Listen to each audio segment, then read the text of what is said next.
Heart beat scan ఒక్క second లోనే world class 640 slide CT scan ఇప్పుడు మీ విస్టా ఇమేజింగ్ బంజారా హిల్స్ లో. ఇవాళ పొద్దున్నే లేచిపోయి తోట పని మొదలెట్టావు. మనిషి అన్న తర్వాత ఏదో ఒక పని చేయాలిగా. మీ ఇలాగ తిని పడుకుంటేలా? ఏమిటి ఈ మధ్య ఎత్తి పొడుపులు ఎక్కువ అవుతున్నాయి. ప్రాక్టీస్ చేయాలా కోత ఏమిటి? వీడేమిటి సంగీతం మీద పగబట్టిన వాళ్ళ రాగాన్ని చీల్చి చండాడేస్తున్నాడు. అదే మాట్లాడండి. ప్రతిరోజు పొద్దున్నే ఆయన అక్కడ కూర్చొని రాగాల పని చేస్తుంటే నేను రోజు వింటూ చక్కగా తోట పని చేసుకుంటూ ఉంటాను. అంటే రోజు ఇటు తిరిగి కూర్చునే రాగాల పని చేస్తూ ఉంటాడన్నమాట. అవునండి. పచ్చటి ఆ విగ్రహం, చక్కటి ఆ రాగం. చాలే, నువ్వు ఆ మొక్కల్ని చెట్లు పీకుతూ ఉండు. శంకరం, శంకరం,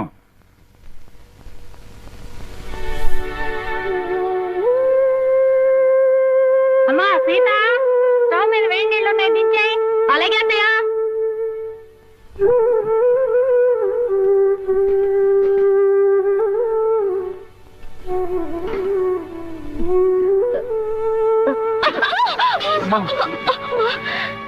ఏమిటమ్మా సీత, చేతులు కలియా? లేదు నాన్న, నా కర్మ ఇలా కాలింది. అవే మాటలమ్మా. అయినా కోటీశ్వరుడి కూతురివి, నీకు ఈ వంట పని అంట్ల పని ఏమిటమ్మా? పుట్టి బుద్ధి ఎరిగాక నువ్వెప్పుడైనా వంటగదిలోకి అడుగు పెట్టావమ్మా?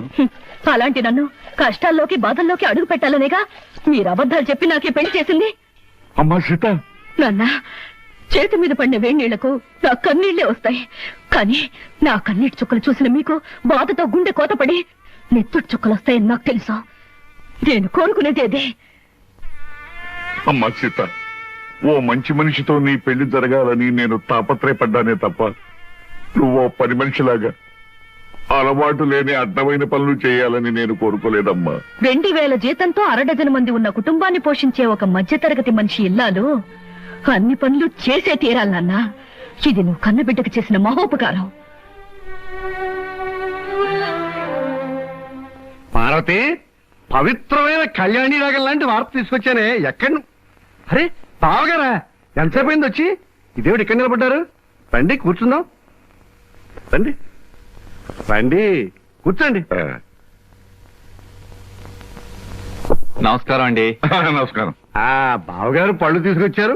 అన్ని మీ అమ్మాయికైనా మరి మాకేమైనా ఉన్నాయా? నీకే బావగారు. ఆహా, పొద్దున్నే గుమ్మం తగిలి పడిపోయారని తెలిసింది. పలకరించి వెళ్దామని వస్తూ పళ్ళు తీసుకొచ్చాను. నాన్నోయ్, గుమ్మం తగిలి పడితేనే బుట్టడు పళ్ళు పట్టుకొచ్చారు. ఇంటి మించి పడ్డావంటే లారీ నిండా పంపిస్తారేమో. ఒకసారి ట్రై చేయకూడదు.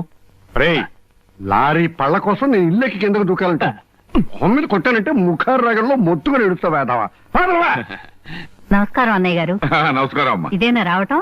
ఇంత ముందే వచ్చానమ్మా. కాఫీ తీసుకొస్తా. వద్దమ్మా, మీతో ఒక విషయం చెబుదామని వచ్చాను. గాంధీనగర్ లో నాకు ఒక ఇల్లు ఉందమ్మా. అది నౌకర్లు చాకర్లతో అన్ని సదుపాయాలు గల ఇల్లు. ఊరికినే పడాడటం ఎందుకు, మీరందరూ కలిసి దాంట్లో మారితే బాగుంటుంది అని అనిపించిందమ్మా. ఏమిటి, నౌకర్లు చాకర్లు అన్ని సదుపాయాలు ఉన్న ఇల్లా? ఛాయరాయ కీర్తన లాంటి శుభవార్తని కాస్త ముందెందుకు చెప్పలేదు బావగారు? రేపే ఇంటికి మార్చేద్దాం. అవునా? చక్కగా ఒక గదిలో నువ్వు తలుపులు మూసుకుని సంగీతం పాడుకోవచ్చు. మరో గదుల మాట ఎలా ఉన్నా నౌకర్లు సౌకర్యాలు ఉంటే సీతకు నాకు పనులు తప్పుతాయి. తప్పకుండా మారిపోతాం అన్నయ్య గారు. వద్దత్తయ్య గారు, మా నాన్నగారు అభిమానంతో చెప్పొచ్చు కానీ మనం అక్కడికి వెళ్ళడం చిన్నతనం అనుకుంటున్నావు తల్లి. అభ్యాదేం లేదమ్మా. అద్దెళ్లలో దిక్కుమాలను తాగుతూ 6 రాగంలో ఏడుస్తూ బతికే కన్నా హాయిగా మన ఇంట్లో ఉండడం మంచిదమ్మా. అది కదా మావయ్య గారు, అక్కడికి వెళ్ళడం వల్ల ఒక నష్టం ఉంది. ఏమిటది? మా వంశంలో ఆడపిల్లలు కన్నవారిచిన కొంపలో కాపురం పెడితే ఆ అమ్మాయి తాలూకు మావగారికి ప్రాణగండమట. అమ్మో నాకే. ఇంతకు ముందు ఒకరిద్దరు అలాగే పోయారు కాదు నాన్న? ఏమిటి బావగారు, మీకు ఈ విషయం ముందే తెలుసా? సంగీతంతో నేను చిత్రహింసలు పెడుతున్నానని మా వధ ఉంటున్న మాటలు మీరు నమ్మేసి నా ప్రాణాలు తీసేద్దాం అనుకున్నారు అన్నమాట. నువ్వు పోతే మీ అందరూ ఎంత చక్కగా హాయిగా బంగ్లాలో ఉండొచ్చు. మా గురించి ప్రాణత్యాగం చేయనన్నా. త్యాగం చేయడానికి ఇది ప్రాణం అనుకున్నావా, పంచాలు లుంగి అనుకున్నావా? మామిడి పండుతో కొట్టానంటే మలైమారుత రాగంలో ఎడుస్తావు వేధవా. బావగారు, మీ అమ్మాయి ఏ ఏ పనులు చేస్తే నా ప్రాణానికి గండ వస్తుందో ఒక లిస్టు వేసి ఇవ్వండి. అవి చేయకుండా నేను జాగ్రత్త పడతాను. నాన్న, అభిమానంతో మీరు చేయబోయిన సహాయాన్ని వద్దన్నందుకు నన్ను మన్నించండి. నా నుదుటినిలా రాసి పెట్టినందుకు మేమంతా ఇక్కడే ఇలాగే ఉండాలి. కృష్ణ, అందరూ నిన్ను అదృష్టవంతుడు అని పొగుడుతున్నా. కానీ నీ మనసులో అగ్నిపర్వతం మండుతోందని నాకు తెలుసు. అమ్మాయి పంతం పట్టుదల చూస్తుంటే నువ్వు పెళ్లి వద్దు వద్దని చెప్తున్న అమ్మాయి నీకు ఇచ్చి పెళ్లి చేసి పొరపాటు చేశానేమో అనిపిస్తోంది. మావయ్య, జీవితంలో ఛాలెంజ్ని ఎదుర్కోవడం నాకు చిన్నప్పటి నుంచి అలవాటైన ముందే చెప్పాను. సీతను తప్పకుండా మార్చి నా మనిషిగా, మామూలు మనిషిగా చేస్తాను. మీరేం బాధపడకండి.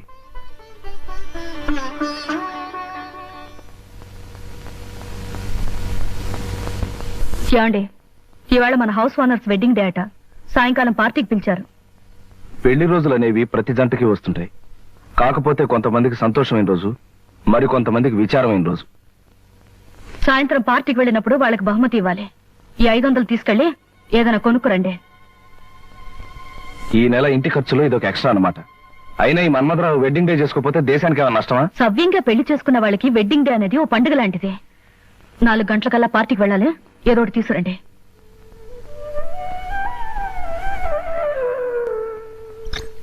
అమ్మాయి గారు, అమ్మాయి గారు, అదేంటి సింహాచలం ఇలా వచ్చా? ఏం చెప్పమంటారమ్మా? ఇదిగో నా పక్కన ఉన్నాడు చూడండి, ఈడే మా ఇంటి ఓనరు, మటన్ కొట్టు మస్తాను గారమ్మా.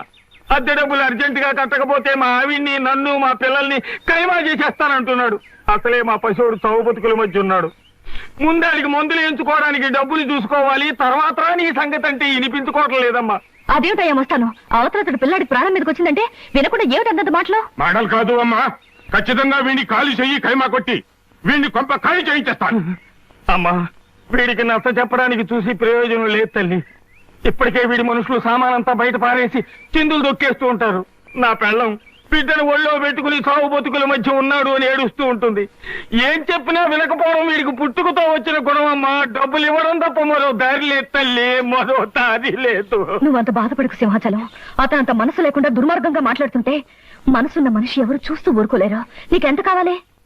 ఒక 500 అయితే మందుకి అద్దెకి. అయితే ఉండు, తెస్తాను. ఏమే, ఎలా ఉంది మన యాక్టింగ్? బ్రహ్మాండంగా ఉంది. నువ్వు తాగినంత పోయిస్తా గానీ ఆ కోపం చూపులు అలాగే ఉంచు. మీసం తిప్పు, లేకపోతే అమ్మాయి గారు కనిపెట్టేస్తారు. అచ్చా, ఇదిగో సింహాచలం 500. ఇతనికి ఇవ్వాల్సింది ఇచ్చి మీ అబ్బాయికి వైద్యం చేయించు. అమ్మా, వయసులో చిన్నదానివైనా నీ కాళ్ళకి దండం పెడతాను. పదా దరిద్రుడా, లెక్క చూసి నీ డబ్బు నీ మొహాన్ని కొడతాను. వస్తానమ్మా. బాబు, అసలే పసివాడికి ఒళ్ళు బాగుండగా ఏడుతున్నాను. ఇప్పుడు అద్దె పేరు చెప్పి సామాన్లన్నీ బయట పారేసి అన్యాయం అయిపోతాను బాబు. నోరు మీవే. నాకు అద్దె డబ్బులు ఎగ్గొట్టి మీ ఆయన సొమ్ములన్నీ సీసాలకు తగలేస్తుంటే నేను నోరు మూసుకుంటావా? ఈ ఒక్కరోజు గడివే ఉండి బాబు, రేపు మీ డబ్బులు మీకు ఇచ్చేస్తాను. అదేం కుదరదు, ఇప్పుడే ఇచ్చి తీరాలి. కృష్ణబాబు, కృష్ణబాబు, ఏమిటి మంగమ్మ, ఏం జరిగింది? 3 నెలలు అద్దె బకాయి పడిందని ఇంట్లో సామానంతా ఈదులో పడేస్తానండి పెద్ద మనిషి. 3 రోజులుగా బిడ్డ ఒళ్ళు అగ్గిలా కాలిపోతున్నా ఆసుపత్రికి తీసుకెళ్ళడానికి కూడా డబ్బులు లేక బాధపడుతున్న దాన్ని ఇప్పుడు ఈ అద్దె డబ్బులు ఎక్కడి నుంచి తెచ్చేయగలను బాబు? అవును, సింహాచలం ఏమయ్యాడు? వాడే సవ్యంగా ఉంటే మాకు ఇట్టంటి కట్టాలు ఎందుకు వస్తాయి బాబు? కృష్ణ బాబు, నా కాపురాన్ని మీరే నిలబెట్టాలి. నా బిడ్డ ప్రాణం మీరే కాపాడాలి బాబు, మీరే కాపాడాలి. బాబు వెళ్ళు. రండిరా. ఓయ్, ఆ సామానంతా లోపల సర్ది వెళ్ళండి. అలాగే అయ్యా. మంగమ్మ, ఇదిగో డబ్బు. ఇంటి ఖర్చులకి, కుర్రాడి హాస్పిటల్ ఖర్చులకి ఉంచు. మీరు నిజంగా దేవుడు బాబు. మంచి సమయానికి చల్లని మనసుతో వచ్చి మమ్మల్ని కాపాడారు. మీరు 1000 సంవత్సరాలు బతకాలి బాబు. సీత, సీత, ఏమిటండి ఇంత ఆలస్యంగా వచ్చారు? బహుమతి ఏం తీసుకురాలేదా? లేదు సీత, అనుకోకుండా ఓ సంఘటన ఎదురైంది. మన సింహాచలం లేడు, ఇంటి వనరు డబ్బు ఇవ్వలేదని వాడి సామాన్లన్నీ బయట పారేశాడు. ఓ పక్క పిల్లాడికి ప్రాణం మీదకొచ్చి మందులు ఇప్పించడానికి డబ్బులు లేక ఆ తల్లి ఏడుస్తుంది. ఆ పరిస్థితి చూస్తే నాకే కళ్ళలో నీళ్లు తిరిగాయి. అసలు ఒక డబ్బున్న వాడి పెళ్లి కానుకి ఖర్చు పెట్టడం కంటే ఓ పేదవాడి బ్రతుకి ఖర్చు పెట్టడం మంచిదని చెప్పి ఆ డబ్బు వాళ్ళకే ఇచ్చేశాను. చాలా అద్భుతంగా ఉంది మీ అబద్ధం. ఏమిటి సీత, ఏమిటి నువ్వనేది? ఏమీ తెలియనట్టు నటించాలని చూడకండి. నాకంతా తెలుసు. పొద్దున్నే సింహాచలం వచ్చి నా దగ్గర పరిస్థితి అంతా చెప్పి 500 తీసుకెళ్లాడు. ఆ విషయం తెలియక తమరు తెలివిగా అబద్ధం ఆడాలని చూశారు. అదిగా సీత, నేను చెప్పేది. చెప్పడానికి ఏముంది? అబద్ధం మీద అబద్ధం తప్ప. మన పెళ్లి జరిగాక మీరు మారారనుకున్నాను, కానీ ఇప్పుడు అర్థమైంది మీరు మారలేరని. అదిక సీతమ్మ గారు, సీతమ్మ గారు, నోకాలమ్మ గుడికి వెళ్ళొచ్చాను. ఇదిగోనమ్మ ప్రసాదం.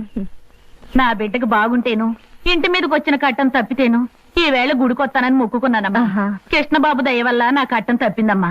అదేమిటి నిన్న ఉదయం సింహాచలం మా ఇంటికి వచ్చి కష్టం చెప్పుకుంటే 500 నేనిచ్చానే. ఎంత పని చేశారమ్మా. ఆ సన్నాసుడు మాటలమ్మి వాడి చేతిలో డబ్బులు పెట్టారా?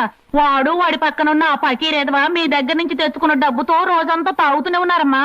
అయితే మీకు డబ్బిచ్చి సహాయం చేసింది కృష్ణబాబే అన్నమాట. అవునమ్మా, కృష్ణబాబు 500 ఇచ్చి సహాయం చేయబట్టే కట్టంలోంచి గట్టెక్కానమ్మా నేను. కాస్త సర్ది కూడుంటే పెట్టండి అమ్మా. నిన్నటి నుంచి ఆ దొంగ సచ్చినోడు తాగుడు తప్ప కూడు తినలేదు. అది అట్టుకెళ్ళి అడిగి పెడతానమ్మా. అదేమిటి మంగా, బిడ్డ చావు బతుకుల మధ్య ఉంటే కూడా పట్టించుకున్న ఆ తాగుబోతుకి నువ్వు అన్నం పట్టుకెళ్తానంట? బుద్ధి లేదు. ఎవరు తిండి పెట్టకుండా ఉంటే వాడే మారు దారిలోకి వస్తాడా? అదేం మాటలమ్మా. కట్టుకున్నవాడు ఎలాంటి వాడైనా ఆడదానికి దేవుడమ్మా. వాడు అబద్ధాలు చెప్పాడని తప్పు చేశాడని వాడి మీద కోపం తెచ్చుకుంటే నేను ఆడదాన్నట్టగవుతానమ్మా. ఉండు, అన్నం తెస్తాను.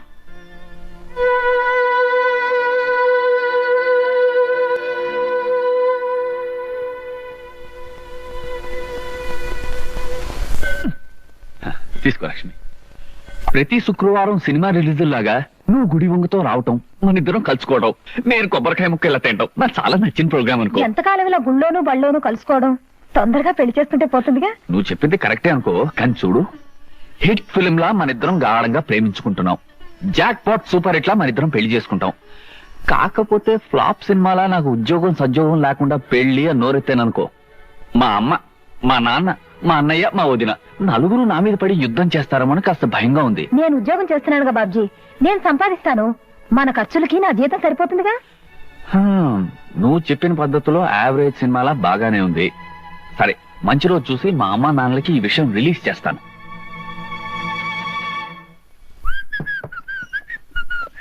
ఏమయ్యా బాబ్జీ, ఆ, ఇలారా.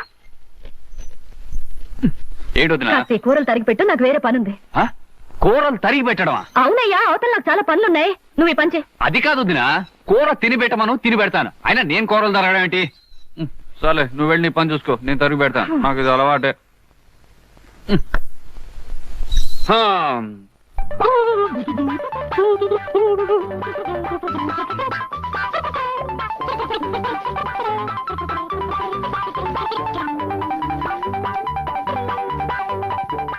అమ్మయ్యా, వదినా వదినా, ఈ పని అయిపోయింది. ఇదిగోనయ్యా బాబ్జీ, ఆరిన బట్టలు తీసుకొచ్చాను, చక్కగా మడతపెట్టు. ఇదేమిటి వాడు ఇన్ని పనులు పురమాయిస్తోంది? పొద్దున్న లేస్తూ ఎవరి మొహం చూసానో ఏమిటో. కానీ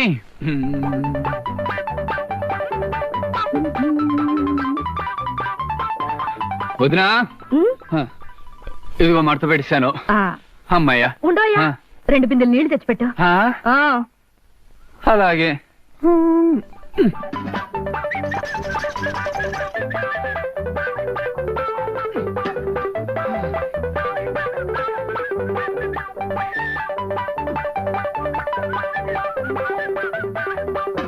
అమ్మయ్యా. వదినా, అదిగో బిందులతో నీళ్లు పెట్టేశాను. ఇంకేమైనా పని ఉంటే చెప్పు. అయిపోయిందని నీ వెళ్ళడం ఆపి నువ్వు చెప్పడం ఎందుకు? అన్ని పనులు చాలా చక్కగా చేసావు. Very good. నువ్వు ఒక మంచి హౌస్ హస్బెండ్ అవుతావు. హౌస్ హస్బెండా?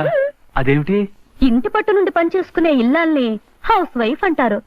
అలాగే ఇంటి దగ్గరుండి పని చేసుకునే మగవాణ్ణి హౌస్ హస్బెండ్ అంటారు. ఏమిటో నువ్వు చెప్పేది నాకేం అర్థం కావట్లేదు. ఇంకా అర్థం కాలేదా?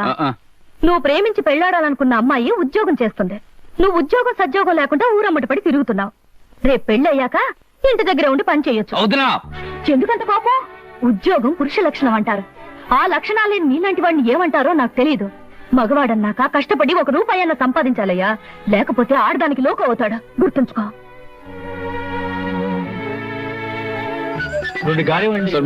చట్నీ కూడా వేయండి. ఒక్క నిమిషం.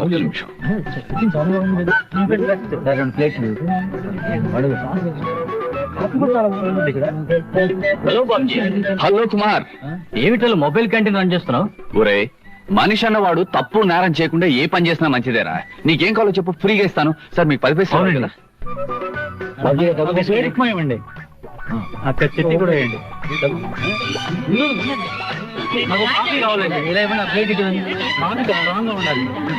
వదినా వదినా వదినా. ఏమిటయ్యా బాబ్జీ, ఏదో లోకాన్ని గెలిచిన వీరుల్లో అంత హుషారుగా ఉన్నా? ముందు ఈ స్వీట్స్ తీసుకో వదినా. తీసుకో. తన కాళ్ళ మీద తాను నిలబడి తన కష్టంతో సంపాదించింది రూపాయన మనిషికి ప్రపంచాన్ని గెలిచినంత ఆనందంగా ఉంటుంది వదిన. ఇదిగో మొట్టమొదటిసారిగా నేను సంపాదించిన డబ్బు. నాకెందుకయ్యా, తొలి సంపాదన తల్లికి కాని తండ్రికి కాని ఇవ్వాలి. వెళ్ళి వదిన, మా అమ్మా నాన్న నాకు జన్మనిచ్చుండొచ్చు, కానీ మాటలతో నన్ను మార్చి నాకు బ్రతుకునిచ్చావు. పుట్టడం గొప్ప కాదు, పుట్టినందుకు మనిషి ప్రయోజకుడు కావడం గొప్పనే నా కళ్ళు తెరిపించావు. అందుకే మా అమ్మా నాన్నల కంటే నువ్వే నాకు ఎక్కువ. ప్రతిరోజు దండం పెట్టుకుని పూజించవలసిన దైవం నువ్వే గనక నా మొదటి సంపాదన నీకిస్తున్నా. తీసుకో వదినా.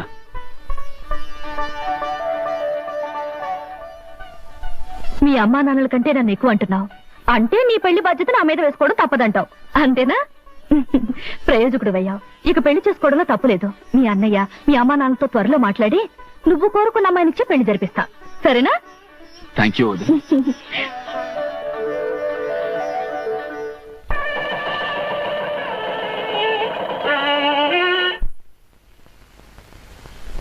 అమ్మా సీత, సీత. ఏమిటి నాన్న ఇలా వచ్చావు? నన్ను చూడాలనా నా పరిస్థితి చూడాలనా? అబ్బే, ఆ రెండు కాదమ్మా, ఈ 2000 నీకు ఇవ్వాలని. ఇది దానం ధర్మం బహుమతి కాదమ్మా, బోనస్. మీ ఆయనకిచ్చే బోనస్ అమ్మా. మా ఆయనకి బోనసా? ఆహా, మీ ఆయనకి మాత్రమే ఇచ్చే బోనస్ కాదమ్మా. ఆఫీసులో ఉన్న స్టాఫ్ 25 మందికి ఇలా 2000 చొప్పున ఇచ్చాను. ఎందుకు ఇస్తున్నానో తెలుసా? బాగా లాభాలు వచ్చాయమ్మా, అందుకే అందరికీ ఇచ్చాను. మీ ఆయనకు కూడా ఇస్తున్నాను, తీసుకోక తప్పదు.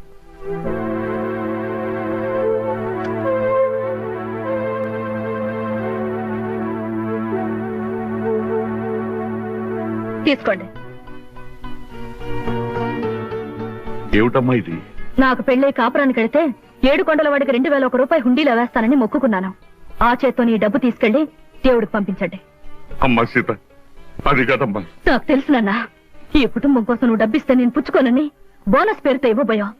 ఒక్క విషయం గుర్తుంచుకో, పంతానికి పట్టుదలకి నీ కూతురికి పెట్టింది పేరు. పైసా కూడా నీ నుంచి కుటుంబానికి అందడానికి వీల్లేదు. అర్థమైందనుకుంటాను. అర్థమైందమ్మా. బుద్ధొచ్చేట్టు నువ్వు చెప్పాక అర్థం కాకుండా ఎలా ఉంటుందమ్మా? బాగా అర్థమైంది.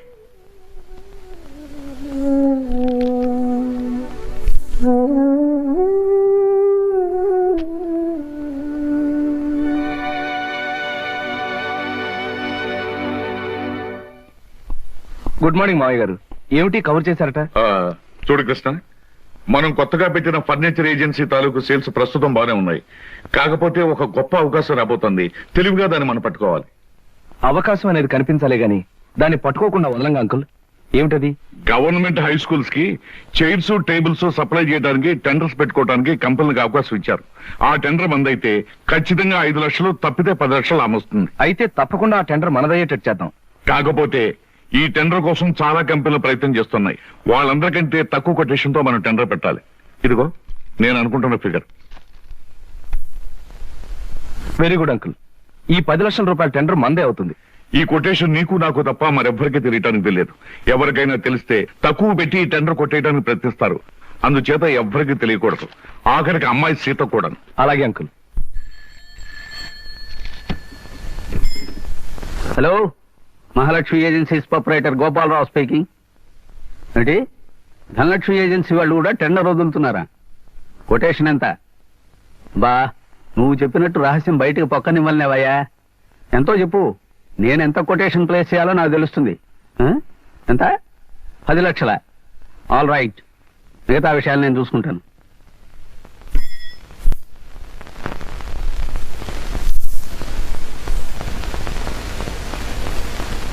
స్కూల్ ఫర్నిచర్ నిమిత్తం సర్కార్ వారు ఏర్పాటు చేసిన కాంట్రాక్టుకు 9,99,995 రూపాయలకు టెండర్ పెట్టిన గోపాలరావు గారికి ఇవ్వడమైంది. Don't talk mister Krishna. మన వ్యాపారానికి ఒక బంగారపు అవకాశమైన ఆ ఫర్నిచర్ టెండర్ ఆ గోపాలరావు ఏజెన్సీ చేజిక్కుందంటే it's an insult and a defeat for us. నిజమే అంకుల్. మనం పెట్టిన కొటేషన్ కన్నా ఖచ్చితంగా 5 రూపాయలు తక్కువ కొటేషన్ ఇచ్చి ఆ గోపాలరావు ఈ టెండర్ ఎలా పట్టాడు నాకు అర్థం కావటం లేదు. అర్థం కాపోవడానికి ఏముంది? మనం ఎంత అమౌంట్ కోట్ చేసి టెండర్ పెట్టామో అది గోపాలరావు తెలుసుకుని అందుకు 5 రూపాయల అమౌంట్ తక్కువ కోట్ చేసి టెండర్ కొట్టేశాడు. కానీ మనం ఎంతకు పెట్టామో అతనికి ఎలా తెలుసుంటుంది? చిన్న ఇంటి వాసాలు లెక్క పెట్టేవాళ్ళు, నమ్మిన మనిషిని వెన్నుపోటు పొడిచేవాళ్ళు ఆఫీస్లో ఉన్నప్పుడు తెలుసుకోవడానికి గోపాలరావుకి ఇది పెద్ద కష్టమైన పనేం కాదు. అంకుల్, ఏమిటి అలా మాట్లాడుతున్నారు? ఏమిటి మీ ఉద్దేశం? ఇంకా సూటిగా చెప్పంటావా? మన కొటేషన్ విషయం నువ్వే అతనికి తెలియజేసి ఉంటావు. అంకుల్, ఎస్, ఎంత డబ్బు టెండర్ పెట్టామో నీకు నాకు తప్ప మరొకరెవరికి తెలియదు. ప్రొపరేటర్ నేను కనుక అవతల పార్టీకి ఎలాగో చెప్పను. ఇకపోతే మిగిలింది నువ్వు. నీ వల్ల అతనికి తెలిసి ఉండాలి. అంకుల్, ఈ కంపెనీ నాదే. ఇది బాగుండాలని వీధి వీధి తిరిగి ఈ కంపెనీ ఇంత అవడానికి కారకుండైన వాడిని నేను ఈ కంపెనీకి అన్యాయం చేశానంటారా? నమ్మకాన్ని విశ్వాసాన్ని కూడా డబ్బుకు అమ్ముకునే రోజులవి. ఆ గోపాలరావు నీకు లక్షలు ఇస్తానో లేకపోతే తన కంపెనీలో వాటా ఇస్తానో ఆశ పెట్టుంటాడు. దాంతో నువ్వు నన్నే మోసం చేయడానికి సిద్ధపడ్డా. తప్పు చెయ్యకుండా నిప్పులాగా బ్రతకాలనుకుంటున్నా నన్ను నీతి లేనివాడు, మోసగాడు అంటున్న మనిషి మీరు కాక మరొకరు అయినట్టయితే నేనేం చేసేవాడో నాకే తెలియదు. గుప్పెడు మెతుకులు తిన్నా కష్టార్జితంతో సంపాదించానే గాని మరొకరిని మోసం చేసి సంపాదించలేదు. అలాంటి నన్ను అనుమానించి అవమానిస్తున్న మీ దగ్గర ఇంకా నేను పనిచేస్తే నాకు సిగ్గు, లజ్జ, నీతి, నిజాయితీ లేనట్టే లెక్క. అందుకే ఈ క్షణంలోనే రిజైన్ చేస్తున్నాను.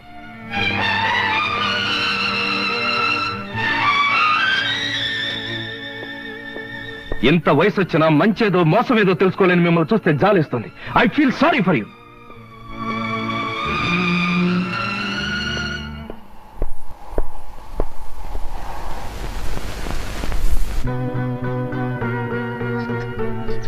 కామీన్, లోపలికి రావయ్యా. వద్దన్న మనుషుల దగ్గర నుంచి వచ్చేస్తున్నా నువ్వు కావాలనుకున్న మనుషుల దగ్గరికి రావాలయ్యా.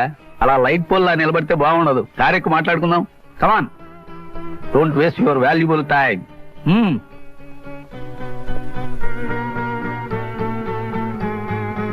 డ్రైవర్, కార్బోని. గోపాలరావు, మా కొటేషన్ ఎంత అనేది మీకు ఎలా తెలిసింది? అది బిజినెస్ సీక్రెట్ అయ్యా.